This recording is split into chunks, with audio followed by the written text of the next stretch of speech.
This is the Pick Six Podcast. It's Wednesday, and that can mean only one thing. Leger Douzable and Brady Quinn are joining the show. What do you guys call it?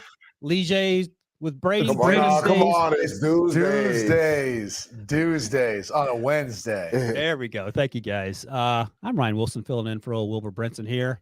Today, I'm going to talk about these impressive young quarterbacks, how good they were over Wild Card Weekend, what to make of a couple teams unceremoniously getting bounced from the old playoffs in truly embarrassing fashion.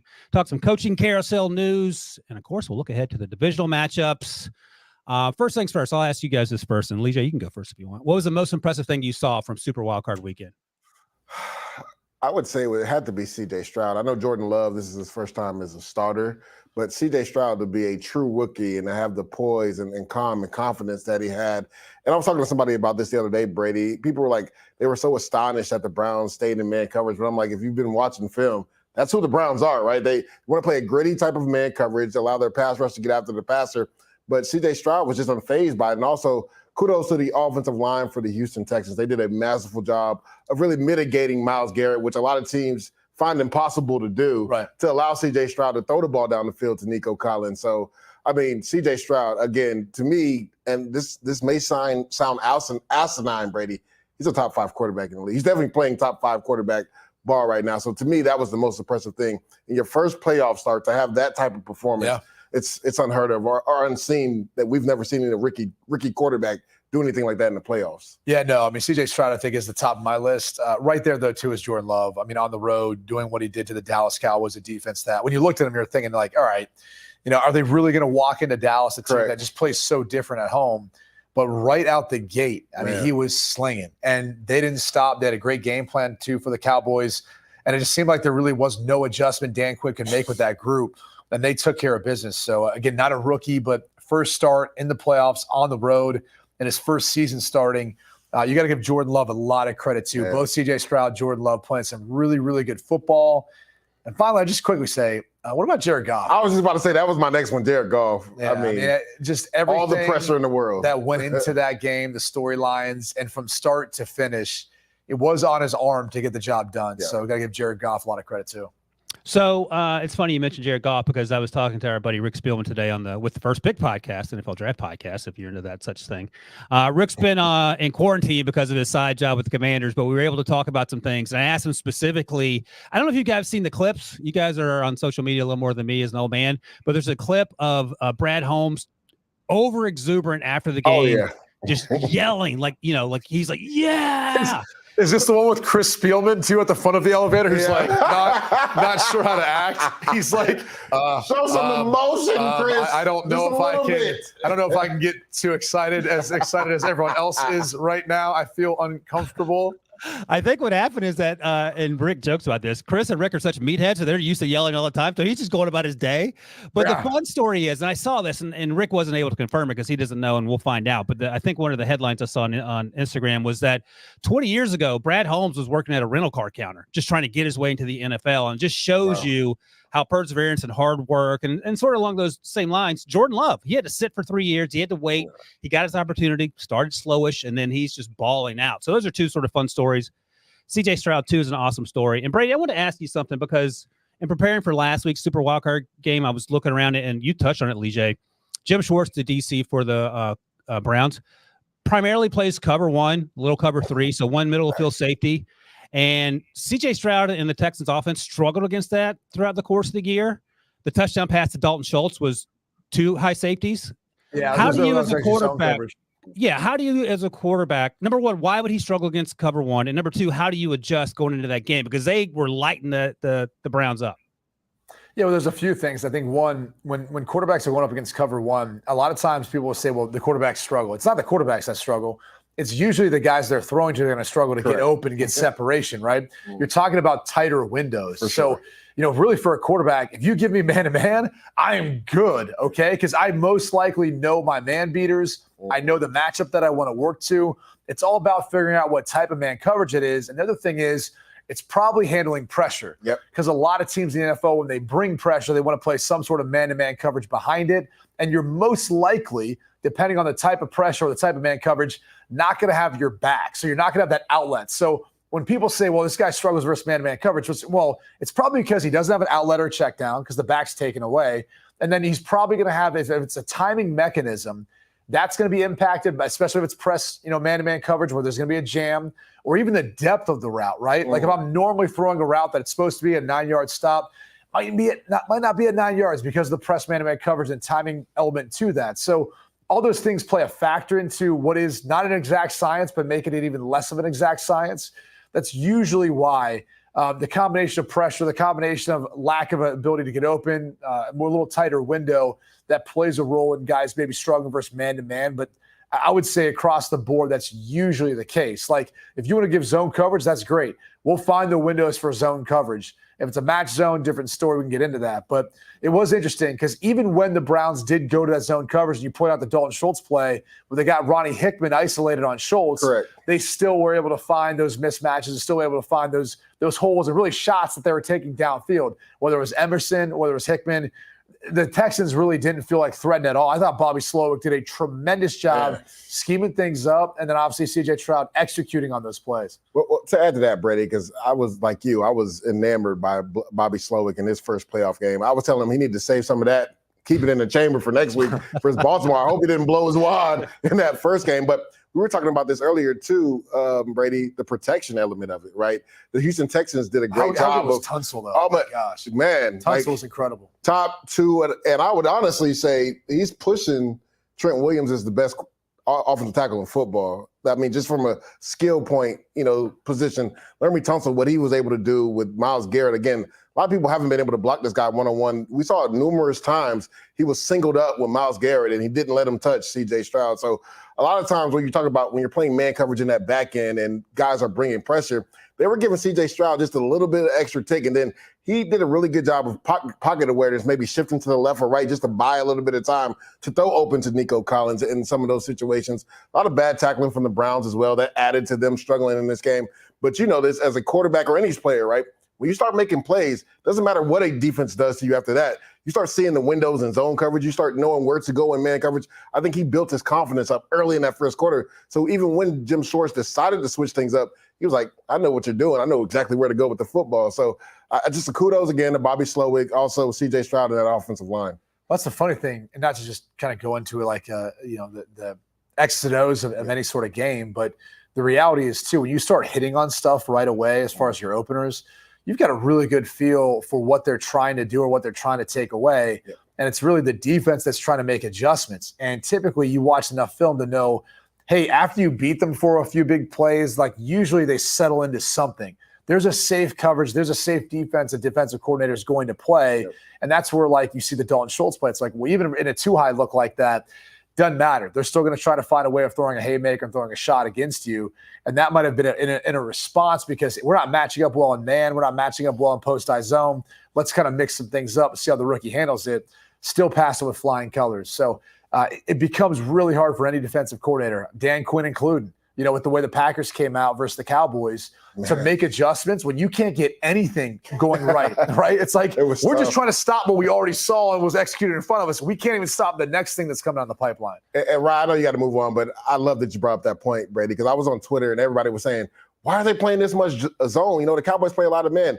I think Dan Quinn knew with those young receivers for the Green Bay Packers, if he put those corners on islands, it might be a long day because he went zone, then he went back to man, and they were still getting cooked in man, even with a free safety over the top. So they were running over routes and turning them into sevens. And, the Dallas Cowboys corners, they're aggressive. They like to jump those over routes. And the Green Bay had a plan for that, right? They turned those overs into corners, and Dan Quinn and the defense had no answer for it. No. Leger, that's fine. This is a free-flowing conversation, and we're learning things, and that's what this is all about. By the way, and this hasn't. We're talking a lot about Kevin Stefanski being the coach of the year, and understandably so.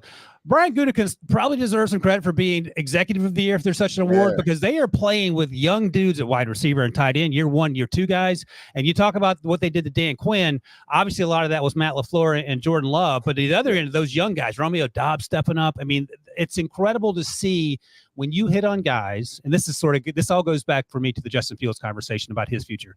When you hit on guys and you put a play caller in place that can get the most out of these guys, then you can cook with gas. If you don't, you have situations where Matt Canada's running your offense to the ground. You have situations where Luke Getzky is sort of slow to get things started.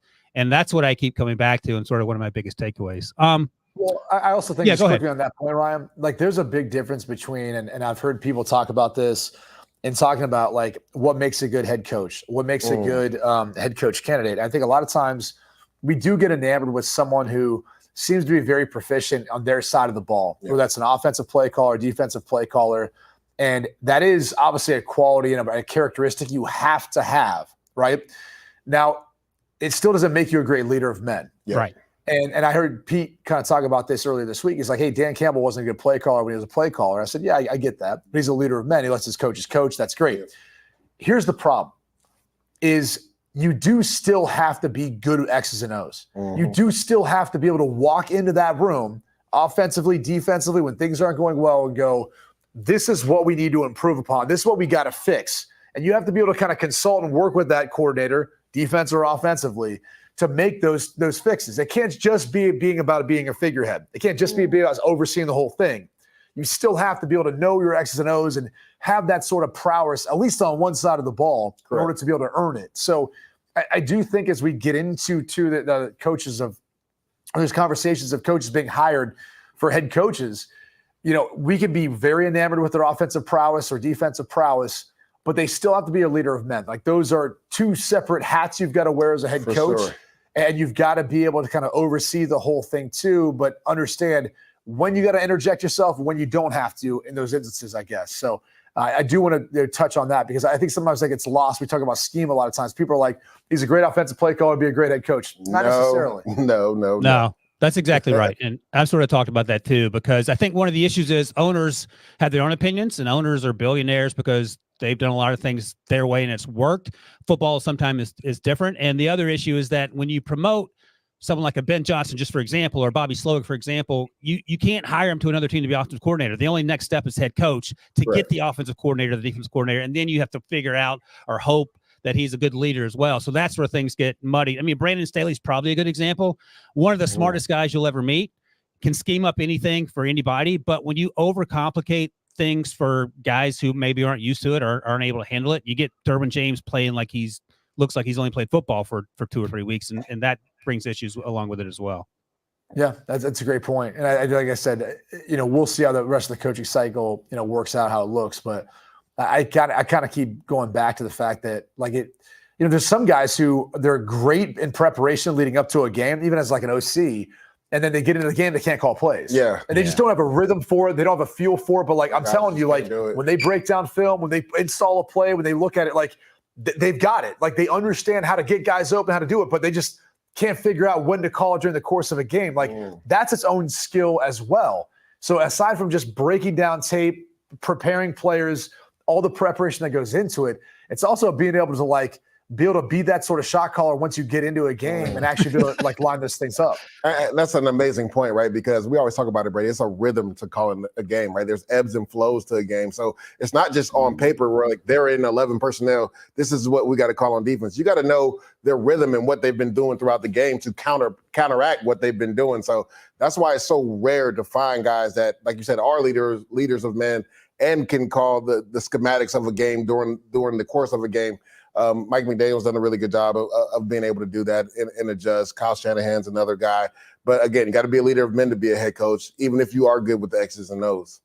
Leger, let me follow up with that. And I know producer Harry wants us to move on, but I think this is actually pretty important because talking about what you guys are talking about, and then I want to talk quickly about how the Philadelphia Eagles find themselves in this current situation with both coordinators, with the head coach.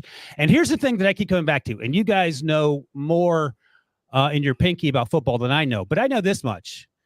It feels like that offense never, ever, ever, ever had answers for pressure at any point during the season. And that was a recurring theme. Number one, it felt like the answers were throw it up to AJ and Devontae and hope they make plays. And when you start losing those guys, that becomes issues. So, Leger, I'll ask you, when you're rushing 4 or 5 or 6, and you know that as defensive lineman, how much easier is it? And then Brady, if you could follow up and just explain to me why are the Eagles as a professional football team where they are in terms of their play call? I almost want to let Brady go first. I want to laugh, but I'll explain. Like, so as a defensive lineman, and I played for Todd Bowles, so I knew walking off the bus, we were bringing pressure no matter what. And to your point, Ryan, it just seems like the Eagles, the last 7-8 weeks of the season had no answer for it. If you go to the week before with Wink Martindale, they had no answer for the pressure. And Brady, this as a quarterback, usually you have a pressure meeting with your center, your offensive line, the coordinators, everybody goes into that just because how important it is to have answers to counteract pressure when it comes. So as a defensive lineman, if we know they have no answer for it and we're sitting in different blitzes, just depends on what my responsibility is. I know if I could take a chance, maybe go inside if I have an outside safety coming inside, right? Or if I'm supposed to stay outside, I know I have to stay outside just because I know I might get a freebie, right? If they slide the line the wrong way, we've seen a couple guys come off the edge scot-free because the offensive line thought the blitz was coming from this way, but it's actually coming from this way. So it makes it a lot easier on the defensive side when a team is struggling with pressure. Usually, as defensive linemen, we hate teams that pressure a lot because we want to be able to rush one-on-one to get to the quarterback. But in certain instances, when a team is struggling and you can disguise which way you're coming from and they have no answer for it, it makes it a lot easier. You might get 1 or 2 layups that game, Ryan, in regards to sacks. I mean, look, we could talk a lot about this because I think it's one of the most fascinating things about, quarterback play and how they go about handling pressure. There's so many thoughts to it. The first is when a team's bringing pressure from one side, are you the type of team that throws into pressure? Meaning, do you have a hot route, a guy who's going to break off his route because, a linebacker, someone at that level is coming? And if you bring a secondary defender, some people will categorize that as a sight adjust. Are you going to throw and break off that route because of that pressure? Or do you have a quick answer built in? Do you have a particular play that, you're going to have to use the fake to be able to sell out on that and boot and kind of maneuver around? And so there's all sorts of different questions that you have to answer and how you want to go about handling pressure. And to me, it always starts with, are we a throw into pressure team? Are we a block it up team? Are we a throw away from pressure team? Usually if they're bringing guys here, they're going to be taking a void over here and then running some guys to fill that void. Well, if that's the case, there's a big gap over here. The problem is if you're a quarterback and you got pressure coming, there's going to be someone who's going to be uncovered. You got to get the ball out accurately to that guy, and he's got to get to that spot, and he might not even know it all the time before you get hit, right? So there's all those conversations you typically have in regards to what type of offense you're going to run, how you go about handling pressure. The other thing as far as blocking up, and you heard Leger kind of talk about those blitz meetings, that all comes down to how do you want to go about handling unique looks? Like a lot of times, the look that usually gives most teams the most issues is a double A-gap pressure, right? You have 2 linebackers sit over the center. You got usually a guy pressed up on the outside on the slot. And it's always figuring out which one of the 3, which 2 of the 3, who's coming, who's not. Those guys a lot of times are reading the slide of the line to then determine this guy's going to fake. If the line's going this way, he's going to fake, and then he's going to rush, and then maybe you might get the slot guy coming as well. It's all by design to try to stress trying to get mismatches in the rush, right? They're trying to get a, running back on a defensive end. They're trying to get, some sort of mismatch like that to get a free runner, or get a free rush, or get pressure. So, the hard thing about the Eagles and how they get to this point is, Nick Sirianni's called plays before, not extensively, during his time in the NFL. Brian Johnson, their offensive coordinator, he hasn't called a lot, obviously, in the NFL. So I kind of went into the season thinking, you lost a great play caller in Shane Steichen. Yeah. You lost a great defensive coordinator in Jonathan Gannon. There's going to be some growing pains. And I think that's some of what we saw this year is I don't know that we ever got an identity for the Eagles offensively. I don't think they ever addressed how to handle pressure. And I think coming into this offseason, if they kind of stay intact, stay put, they're going to work on all those things. They're going to have a game plan for. We used to say, have your toolbox. You get a look that you don't know what to do with.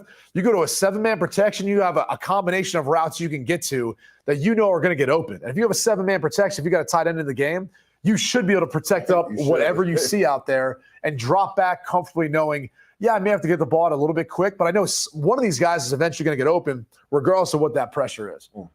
Love it. All right, let's move on because producer Harry is literally running to my house right now to bum rush me for getting off script here. But I wanted to ask those questions.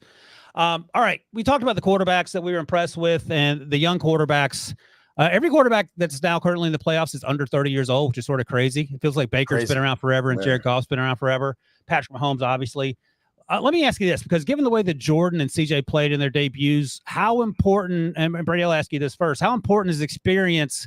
Because we know Patrick Mahomes has been around the block, Josh Allen's been around the block, but it feels like these guys, even Brock Purdy, got hurt in that game. So we don't really know the last year's playoff game against the Eagles. Does it matter? Does it not matter? Are they so far along in their rookie seasons or their starting years that they're ready to go? Maybe. I mean, I think the tough thing is for the guys who don't know what they don't know, meaning the young quarterbacks, CJ Stroud or Jordan Love, like there's a level to thinking like, dude, we're going to be here every year, right? Like we're going to get back this every year. We're going to be in this mode. Like you don't understand how rare these opportunities come and how hard it is to get to the playoffs, let alone get to the divisional round. So there's definitely like a power in being able to like watch a team play loose, play free, and not have really any concerns, right? Because you're playing with house money. And then on the other side, like there is wisdom in, hey, we've been here before. We know how to prepare ourselves, prepare our body. Right. We know how to make adjustments in game too, which is always a huge piece of how things operate once you get to the playoff level as things speed up. So there definitely is an importance to that too.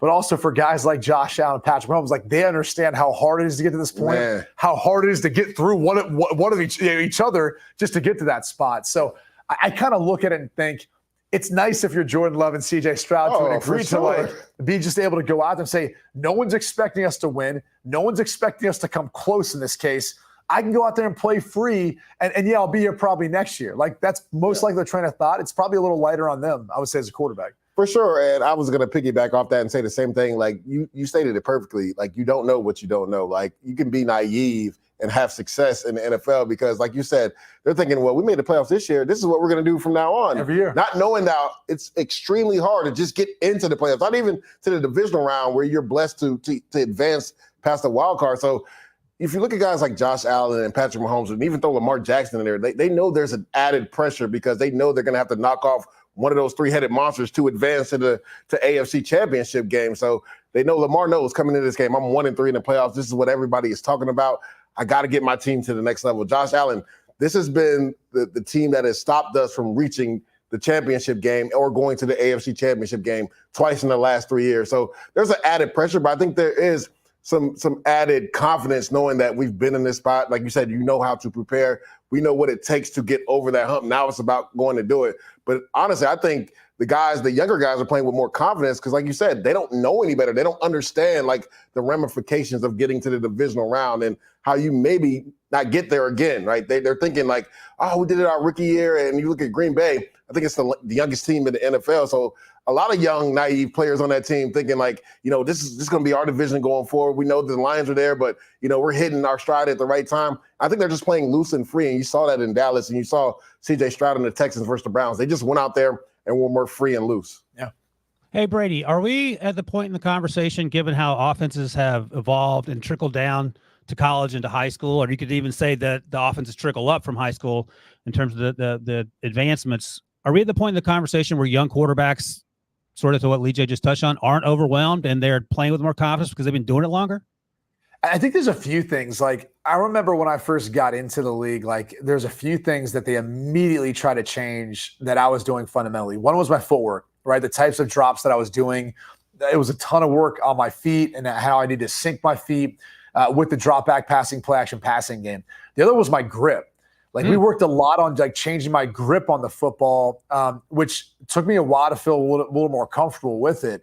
And so, if you're working on things within your feet as well as your throwing motion or grip, something of that nature, you're already kind of balanced the fundamentals of playing that position. Meanwhile, trying to learn an NFL offense and then trying to apply it to different NFL defenses.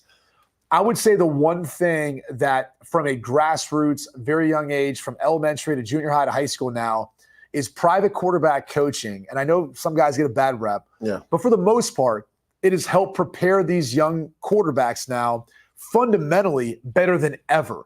Where when they get to college, when they get to the NFL, they're not really working on too many things. They're making minor tweaks and adjustments and fixes, but it's not like you've got a guy he's just a great athlete and he's just out there kind of roaming around and we've got to like really rein in his ability. Like, I remember my throwing motion even through high school because I pitched and played baseball as well as played football. And it was always like a battle of like one part of the year you're kind of throwing the ball one way, one part of the year you're throwing another way. Yeah. So, that's no longer really like what the case is. These guys specialize. They're with a coach when they're young. Yeah. And much like you got a swing coach in golf, you got like kind of a swing coach in football where you're playing quarterback. And I think because those guys now are so much better prepared fundamentally and technically throwing the football. It really only allows them when they segue into the NFL to have to learn an offense. And then on top of that, they're not having to make the transition of saying like, hey, you played in shotgun, you're in a bunch of RPOs. Here's a completely different system. You're going to be under center. You're going to like, it's all like, hey, what do you do well there? Okay, let's implement some of those concepts. Let's adapt to more of that. So I definitely think the NFL has adjusted in a way to really for survival for a lot of these coaches and a lot of these quarterbacks to allow them to have systems where they can excel early on. But also they're so much further ahead with their throwing motions, right out the gate where it's not even a concern when they get in the NFL.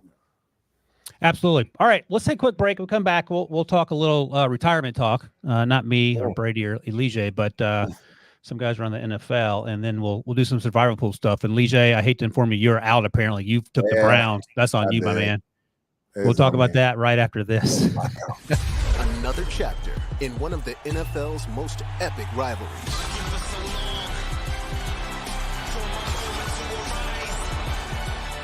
Kansas City and the Bills have had some epic matchups, to say the least. Could be another one here.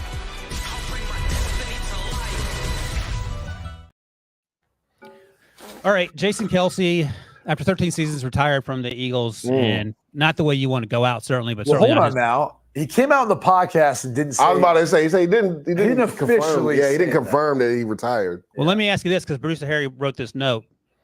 Did the sports media conglomerate do Jason dirty by leaking his retirement and not let him announce it himself? I'll go first and I'll let you go, Brady. To me, I get it, right? As insiders, you have a job to do, right? And I think everybody, Brady, wants to be the first. Like there's this big bravado of being the first to leak this or leak that. But I just think in certain situations, when you look at a guy like Tom Brady, you look at a guy like Jason Kelce, like, I get it. You want to be the first one to put that out, but I just think there should be some respect in regards to what this person has meant to the game. And they should have the respect to be able to come out and say whether they're going to keep playing or retire. So, like, I know we're in a day and age of social media. I know we're in a day and age of social media where guys, want to just put the news out first. But I think in certain instances, like with Brady and Jason Kelce, they should have been the ones to put that news out there.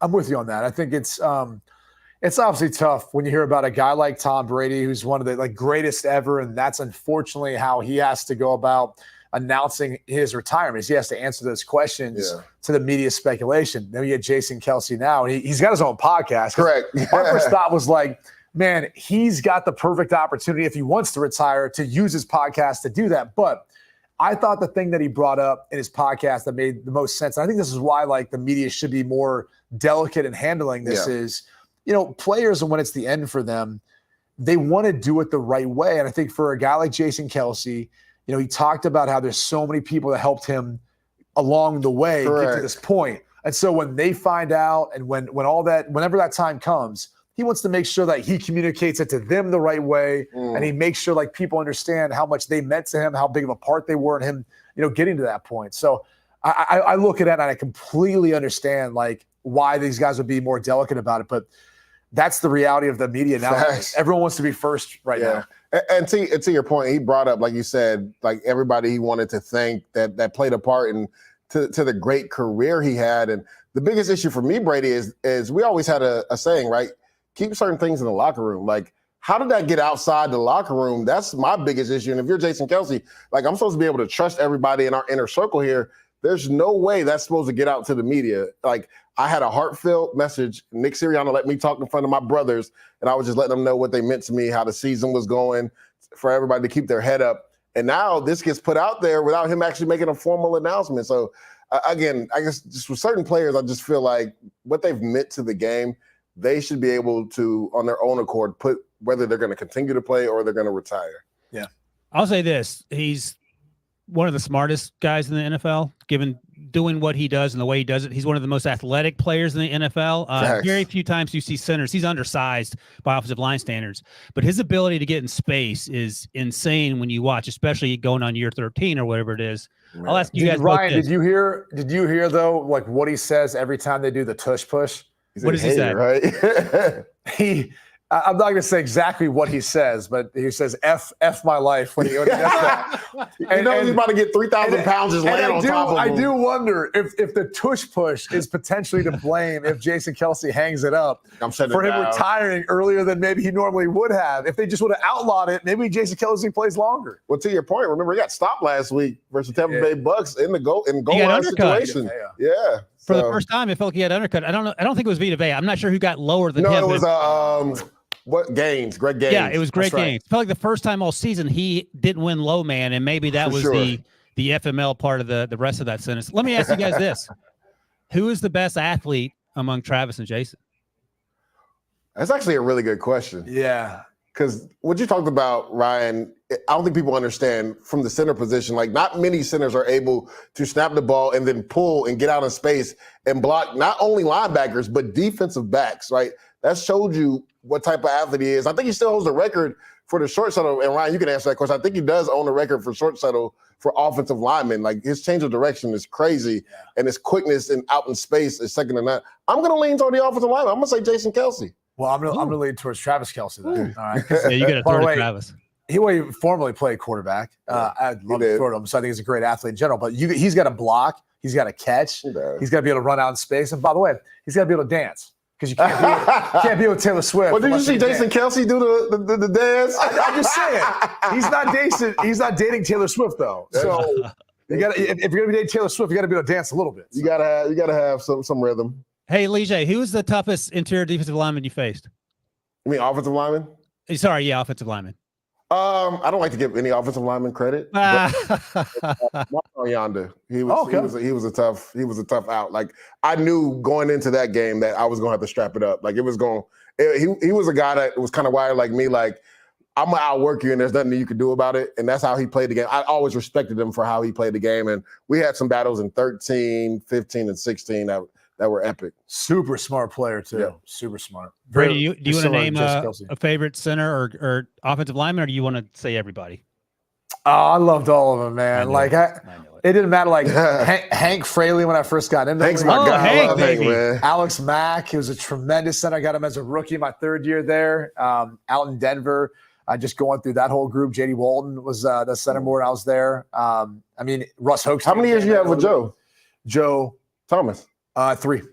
Yeah, he was my left tackle. But yeah, I was saying, man, you remember all your centers? I mean, shoot, man, all those guys are great. So you love all your alignment. You really do. All right, I'll ask you this quickly, and then let's make it quick because we got things to do. So you each get 30 seconds.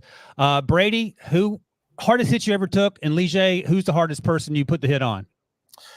Kevin Williams, week 1, Cleveland versus Minnesota, 2009. Oh, my God. He hit me so fast on like my first drop back of the game. I remember they were suspended. He came back. Him and Pat Williams were suspended for StarCast.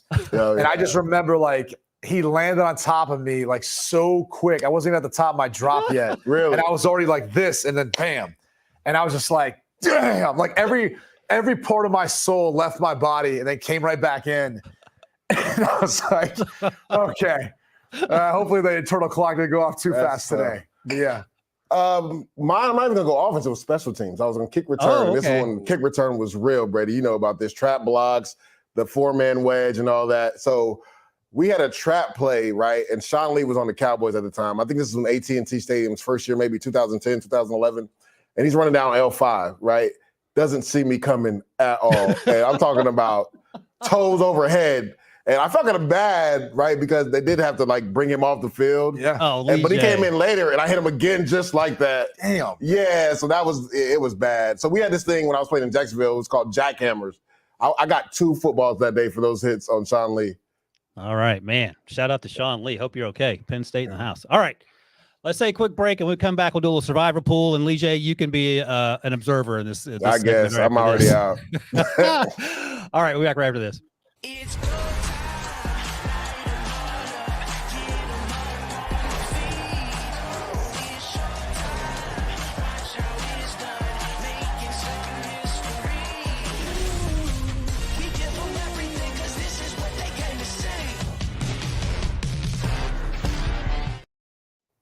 All right, so last week's survivor pool playoff round, Leger took Cleveland, Brady took Kansas City, and Brinson took the Bills. Quick recap of the rules here as laid out by producer Harry. Choose one NFL team each week. You may not choose the same team twice in the playoffs. Picks are made straight up. And if the pick is correct, you survive. If not, you get Leger. All right, here we go. Oh, I picked third just for preference. I picked third, so I didn't have a chance. Oh man! All right, Leger, I'll be honest with you. I'm picking for Brinson, so you can help me pick for Brinson. And if you like Brinson, you can pick the team you think wins. If not, you can pick the team you think loses. How did we do it last time, though? There was a Harry's supposed to do like a random thing. Oh yeah, Harry's got it. There you go. See, Brady this is gets what the happened first last pick. time. Yes. Brady I didn't gets go the first first last time, did I? It doesn't matter if you go. I mean, y'all should be good either way. I'm taking the Buffalo Bills. That's a lot of risk. What? You take Kansas City last week, right? I Kansas City. I'm going to the Buffalo Bills. It's a lot of risk. That's the team you're taking? That's who I'm taking. And there's a lot of risk because it's the shortest spread. All right. Their defense is all banged up. They're taking on KC. Yeah.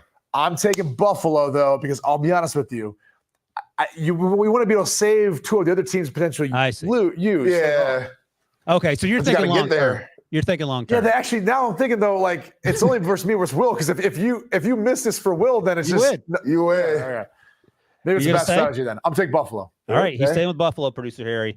I know who Ryan's going with. Yeah, Leger, the easy answer feels like the fighting Chris Philbin's, doesn't it? Really? Ooh, easy?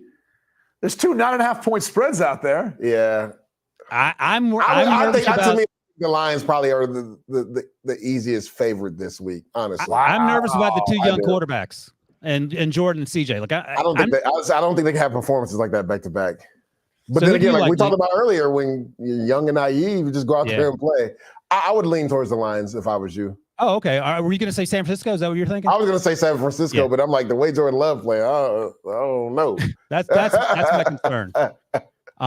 And I'll ask you guys this. I'll ask you guys this quickly. Any concern, care, whatever about the bye teams having too much time off?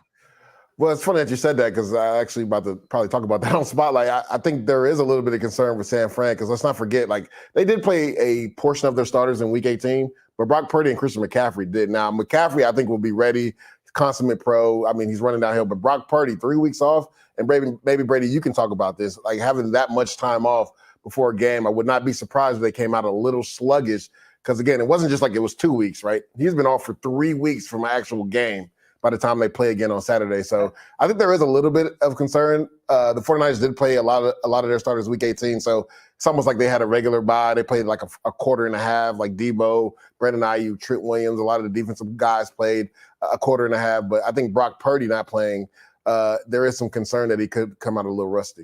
I don't worry as much about that. I'd rather be more rested at this point in time. Let's not forget, too, Brock Purdy, after the surgery, because he got injured in last year's playoffs, coming back, like, you're not going to be fully 100% for something like that until probably like next year, start of the season. So additional time on that arm to take off, let it recuperate, let it continue to heal amongst a lot of other players that needed more time to heal. Yeah. I personally would rather err on the side of being more rested and worry about rust because I want those guys flying off the ball, pounding what they see in front of them, ready to go and try to get to an AFC or an NFC championship game. Yeah, and I think B-Mac said he liked the time off, too, when they had the number 1 seed. He wasn't looking to go out there and play next week if he didn't have to. All right, so I'm going to go with the Detroit Lions, producer Harry for Will. And I like the pick, right? You know what? If I reverse jinx it, then Rick Spiel will be able to come back on the podcast so that the Commanders can hire Ben Johnson and then go from there. I mean, it's a win either way. Yeah, for sure. All right, that is it. Pick Six Podcast with Leger and Brady is in the books. I'm sad we didn't talk any draft and we have the opportunity to sit with you. I know. Producer Harry has strict rules and he's going to give me a talking to when we get off this thing. So we got plenty of time for draft talk, no doubt about it. But it was good to see you guys. Thanks for letting me be a part of it. Yeah, thanks to all you guys who watch and listen and comment. Thanks to producer Harry. And we'll be back soon with another Pick Six Podcast. See you guys later.